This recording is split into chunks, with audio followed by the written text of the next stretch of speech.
Kohtunikutöö on õigusriigi üks alustalasid. Ilma sõltumatu, erapooletu ja õiglase kohtumõistmiseta ei ole ka õigusriiki. Nii et kui soovid ennast proovile panna ja panustada õigusriigi toimimisse, siis tule kohtunikuks. Kui õigus on headus ja õigluse kunst, siis kohtunikud on selle kunsti Da Vincid ja Michelangelod. Kohtunikuamet on juristi eriala tipp. Kohtunikuna ma saan olla vaba, ma saan järgida oma õiglustunnet ja oma südametunnistust. Peamine põhjus minu hinnangul, miks kohtusse tulla tööle, on see, et siin on lihtsalt nii äge. Kohtunikuametisse tulles ei ole tegelikult mitte midagi kaotada, vaid üksnes võita.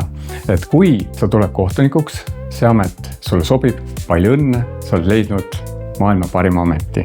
Kui see ei sobi sulle, lähed sa vanasse ametisse tagasi targemana ja oluliselt julgemana. Nii et tulge panna ennast proovile. Kohtunikul seda muret, et kust see töö laua peale jõuab, ei ole. Ja kohtunik saab, kui kohtunikule meeldib neid õiguslikke probleeme lahendada, siis ta saab sellega tegeleda kogu oma aja.